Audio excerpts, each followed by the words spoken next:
سردار بجوتا صاحب اور نعیم بجوتا صاحب کے ساتھ ہم نے ایک رٹ دائر کی تھی جو کہ چیف جسٹس صاحب اطہر من اللہ صاحب کے لگی کہ 72 وزراء کی تعداد جو ہے آئین کے 92(1) کے تحت یہ زیادہ ہے، لیکن چیف جسٹس صاحب نے کہا کہ آپ اپنی مسئلے جو ہے وہ آپ ممبر ہیں، آپ جا کے اسمبلی میں حل کریں، اور اسمبلیوں میں یہ ساری باتیں حل ہونی چاہیے، عدالتوں کو اس میں خام خواہ ملوث نہ کیا جائے، اور آپ ایک اسٹرانگ اپوزیشن ہیں، آپ جائیں اور یہ ساری باتیں جو ہیں اسمبلی کے اندر جا کے کریں۔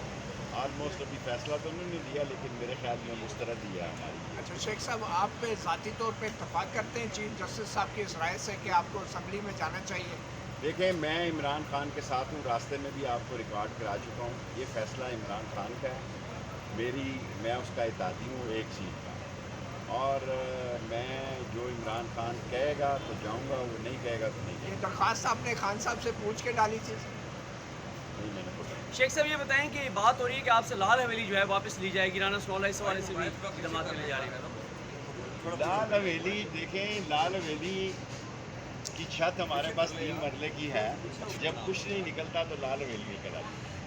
اور اس میں 9-10 لوگ اور بھی رہتے ہیں، اس سے ملکہ ایک 8x8 کمرے کا کیس ہے، کر لیں جی، ہم اپنا قانونی اور آئینی حق استعمال کریں گے۔ جب ہمارے خلاف ہمیشہ کچھ نہیں نکل سکتا تو لال حویلی نکل آتی ہے۔ یہ 3 مرلے ایک سرسائی یعنی 3.1 مرلے کی صرف چھت ہے ہمارے پاس، یہ اس کے ملکہ ایک گرا ہوا کمرہ ہے جس کا یہ کیس لگا کے میڈیا کھیل رہے ہیں، اور جب یہ فیصلہ دیں گے پھر ہم کورٹ میں جائیں گے، ہائر کورٹ میں جائیں گے، اور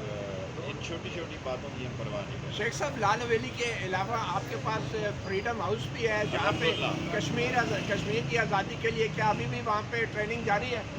یہ تو آپ حسب معمول کو سوال کر رہے ہیں، پہلے بھی وہاں ٹریننگ نہیں ہوتی تھی، آج بھی نہیں ہوتی تھی، اور یہ 60 سال سے فریڈم ہاؤس میرے پاس ہے، اور اس میں سے بیچا کچھ، اس کا انہوں نے کیس کیا اور وہ ہائی کورٹ نے میرے حق میں فیصلہ دیا۔